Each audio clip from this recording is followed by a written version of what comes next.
गडचिरोली जिल्ह्यात पोटेगाव वन परिक्षेत्रांतर्गत अतिदुर्गम ताडगुडा गावात टस्कर हत्तीने धुमाकूळ घालत एका घराची भिंत पाडून साठवून ठेवलेल्या धान्याचे नुकसान केले। ही घटना 11 ऑगस्टला घडली। दरम्यान कुटुंब सुदैवाने थोडक्यात वाचले। घटनाची माहिती मिळताच खासदार दुचाकीवर पोहोचले गावात। आरमोरी शहरात दर शुक्रवारी भरणाऱ्या आठवडी बाजार परिसरात अस्वच्छतेचे चित्र कायम दिसते। विशेषतः पावसाळ्यात या बाजारात कचरा, चिखल आणि दुर्गंधीचा त्रास वाढतो।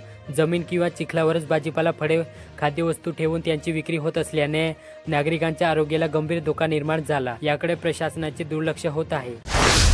सिरोंचा तालुक्यातील नगरपंचायत हद्दीत असलेल्या सर्वे क्रमांक 71-2 या जमिनीवर शासनाद्वारे सोलर प्लांट उभारण्याचा प्रस्ताव असल्याचे समजताच स्थानिक नागरिकांनी तीव्र नाराजी व्यक्त केली। मागील 60 वर्षापासून या जागेवर 50हून अधिक कुटुंबे वास्तव्यास असून काही कुटुंबाचा उदरनिर्वाह शेतीवर चालतो।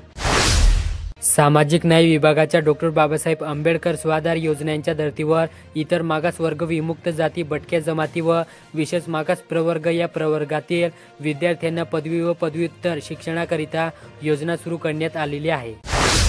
कुरखेडा येथे पोलीस स्टेशन कुरखेडा यांच्या वतीने रविवारी मुख्य बाजारपेठेच्या मार्गावर विनापरवाना अल्पवयीन दुचाकी चालकांविरोधात नाकाबंदी मोहीम राबवली। 3 अल्पवयीन दुचाकी चालकांना पकडून पालकावर गुन्हा नोंदविला।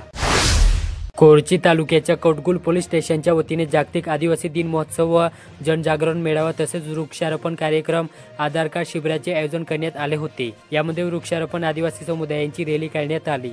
दरम्यान रेला नृत्यातून आदिवासी संस्कृतीची झलक दिसून आली।